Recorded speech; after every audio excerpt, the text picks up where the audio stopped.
بسم الله الرحمن الرحيم الحمد لله رب العالمين والصلاة والسلام على أشرف الأنبياء والمرسلين محمد رسول الله صلى الله عليه وعلى آله وصحبه وسلم تسليما كثيرا كثيرا. أما بعد, my brothers and sisters, the topic of my lecture is Meet Your Creator, Meet Our Creator. 1457 years ago, today we are in 2022, which is 1444 Hijri. So 1457 years ago, a window opened in the heavens and God spoke to man. Allah subhanahu wa ta'ala sent His word, His revelation to Muhammad sallallahu alayhi wa alihi wa sahbihi wa sallam through his angel Jibreel alayhi salam.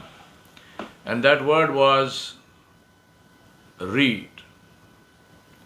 Allah subhanahu wa ta'ala said the first words of the revelation of the Quran which were revealed, Allah subhanahu wa ta'ala said, أعوذ بالله من الشيطان الرجيم بسم الله الرحمن الرحيم اقرأ باسم ربك الذي خلق خلق الإنسان من علق اقرأ وربك الأكرم الذي علم بالقلم علم الإنسان ما لم يعلم. Allah subhanahu wa ta'ala revealed, which means read in the name of your Rabb, the name of your Lord, your Creator, your Sustainer, your Maintainer, your Protector. The word Rabb is a combination of all of these qualities and more. Read in the name of your Rabb who created all that exists. He created humans from a clot. Read, and your Rabb is the most generous. He taught by the pen. He taught man, meaning mankind, humans, that which he knew not. What was there to read when these ayat were revealed? When these words of revelation were revealed and Allah is commanding and saying, read, what was there to read? Remember, the command was not brought in the form of a written piece of paper. The command was the spoken word. What was there to read? The clue is in the ayah itself. Allah subhanahu wa ta'ala said, read in the name of your Rabb who created everything that exists. One of the great scholars of Islam, Imam Ibn al-Qayyim al-Jawziyah rahmatullah alayhi, said that this refers to the entire creation, the kainat, the universe. Read the signs. The word ayah means sign. It is wrongly translated as verse. It also means verse in some contexts, but in the case of the Quran, ayah means sign. Read the signs of Allah in His creation. Look at the creatures and recognize the Creator. Take one. Such a miracle is the salmon. Of the 4,000 or so eggs that a female sockeye deposits in the Adams River in British Columbia, which is the most famous salmon run, only 2 will survive long enough to start a new generation. 2 out of 4,000. Those eggs hide deep in the gravel banks of the river to avoid freezing in the winter. Once hatched, the young salmon swim downstream to the lake where they spend a year maturing. Then they swim 500 kilometers down the Thompson and Fraser rivers to the ocean, where their freshwater tissues and organs transform for life in a salty ocean. Can you just think about that? Everything is transforming inside the body. For 3 years, these sockeye salmon navigate way out into the middle of the world's largest ocean, the Pacific. They go as far north as the Aleutian Islands and Alaska. Then they come all the way back down to the Fraser River, where they do a second conversion of their organs and they become freshwater fish again. Those salmon swim 500 kilometers back upstream, somehow sifting traces of their home river's unique chemical mix out of the turmoil of human waste and industrial pollutants and the runoff of hundreds of other streams as they head for where they were born. They haven't eaten since they left salt water. They've lost their silvery scales. Their mouths have developed hooked beaks like the eagles. Their backs have turned deep red. They have only one goal, a single-minded dedication to reach their own home stream, their own stretch of gravel, and start a new cycle of birth and life and death. We know this happens. We don't know how. We don't know how a fish can turn from being a freshwater fish to a saltwater fish and back to being a freshwater fish. Anyone who has a saltwater aquarium knows what will happen to the fish if they fill the aquarium with tap water. Next time you eat salmon, reflect on the miracle that it is and the one who created that miracle, so that you may recognize him as you enjoy his bounty. Jalla Jalaluhu, the glorious and magnificent is Allah.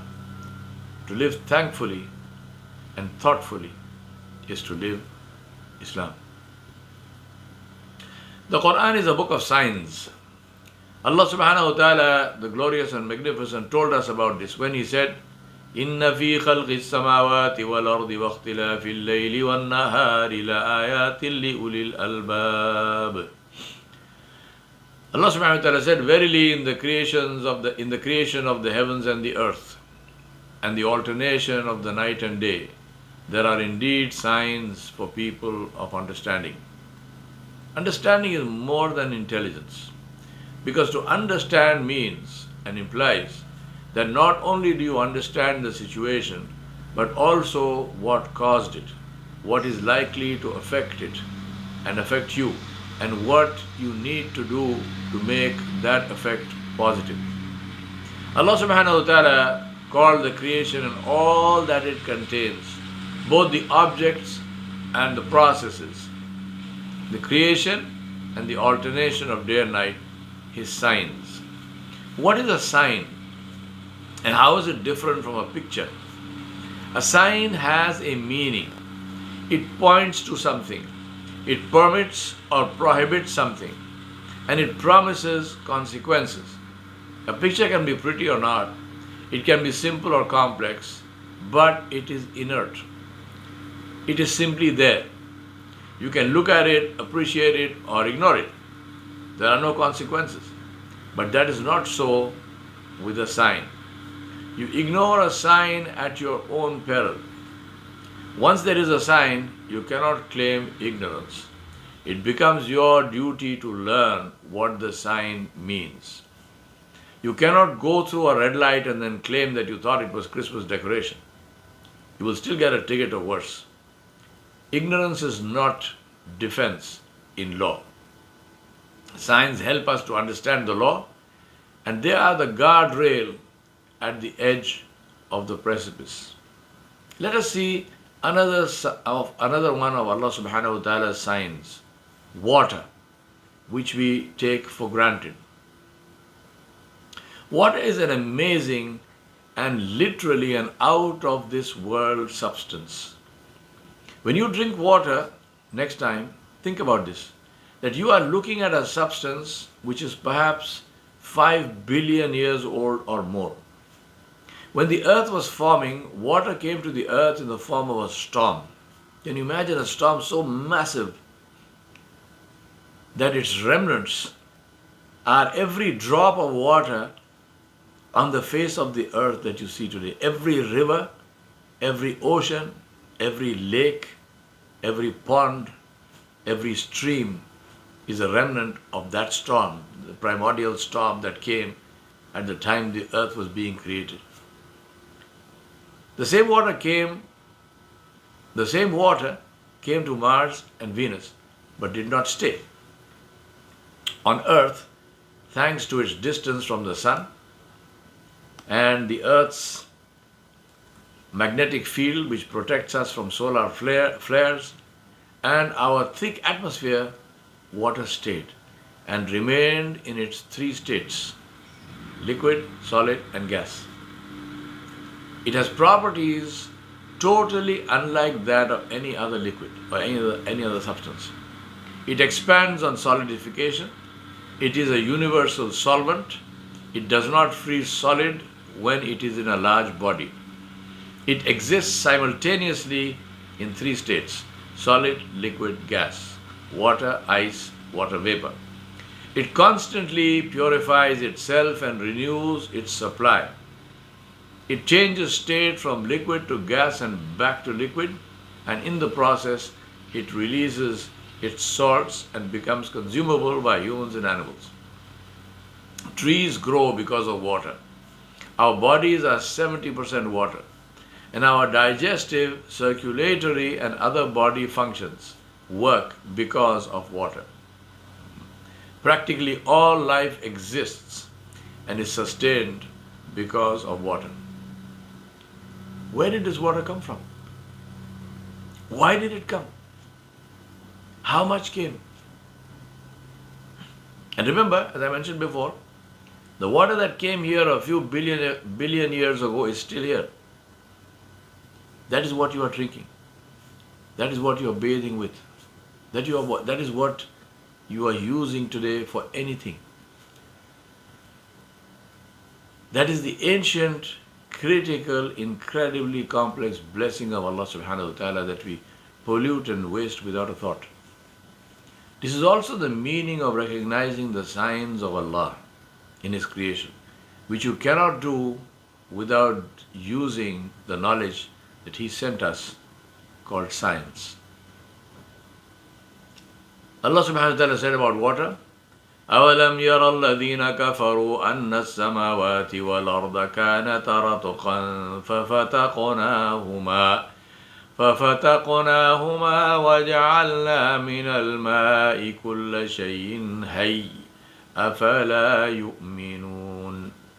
Allah said, have not those who disbelieve known that the heavens and the earth were joined together as one united piece? Then we parted them, and we have made from water every living thing.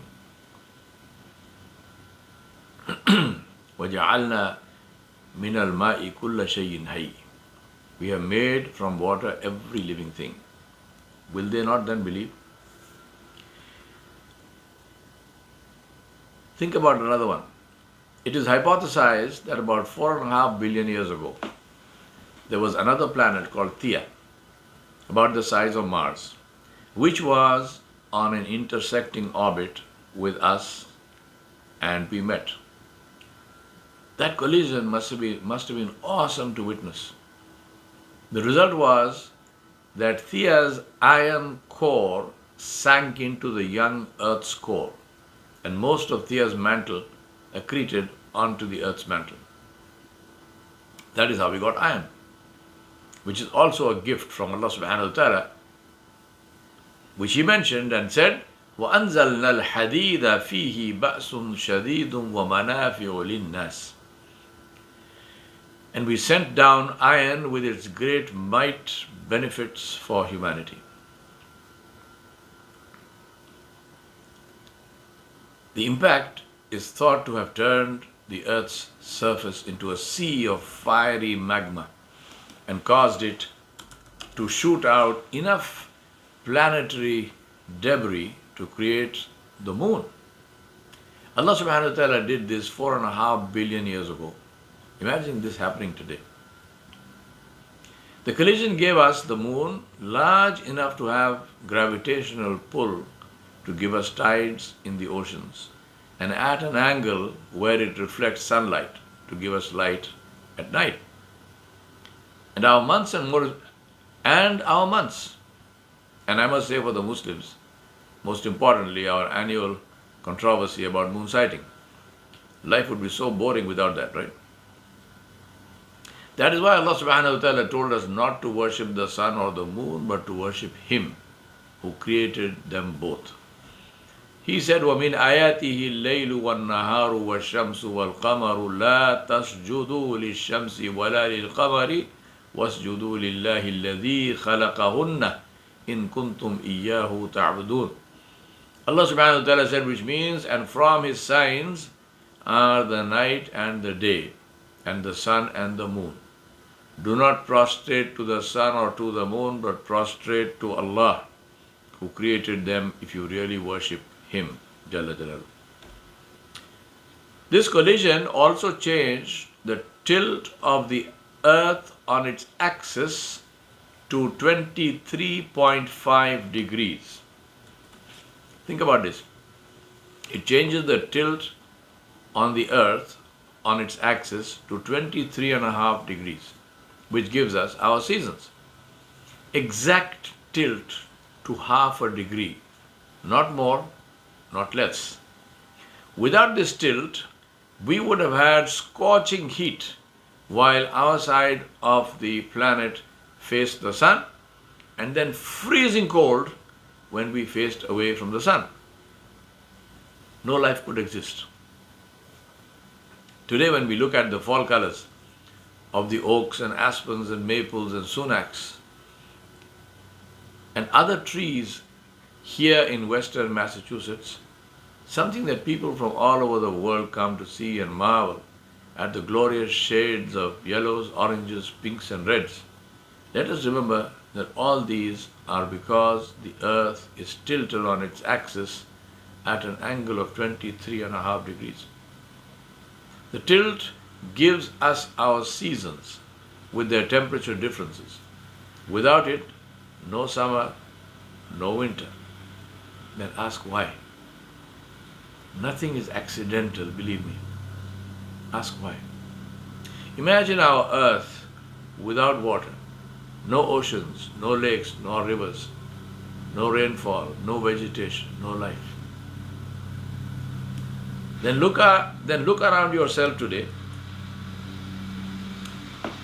During the day, and look at the full moon in the night. Breathe the air. Drink from clean, unpolluted streams. Sail on the ocean. Run your hand along the polished golden wood of the gunwale of your boat and reflect on the steel hull of your boat. Then let us remind ourselves that none of this would have happened without the storm and the collision that Allah subhanahu wa ta'ala sent. No wood, no iron, and no water to sail it on. Today, as we live our lives, let us reflect on the storms and collisions we see or experience in our own lives and remind ourselves to look beyond them to the hand of Allah subhanahu wa ta'ala, in which there is only khair, only blessing. When we do that, it becomes the strength we need to face life and its trials, knowing that the one who sent the trial will also send the solution.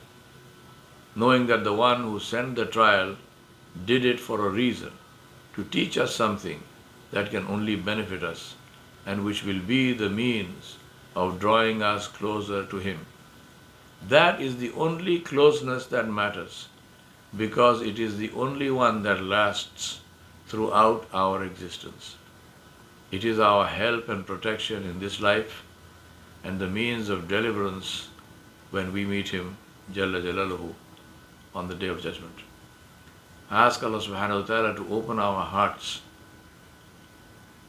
to His knowledge, to knowing Him, and to fill our hearts with the glory and magnificence of His being, and to drive all the darkness of misguidance from our hearts, so that we recognize Him in His glory and His magnificence and His uniqueness, and know that there is no one worthy of worship except Him. Ashhadu an la ilaha illallah wahdahu la sharika lahu wa ashhadu anna Muhammadan abduhu wa rasuluh.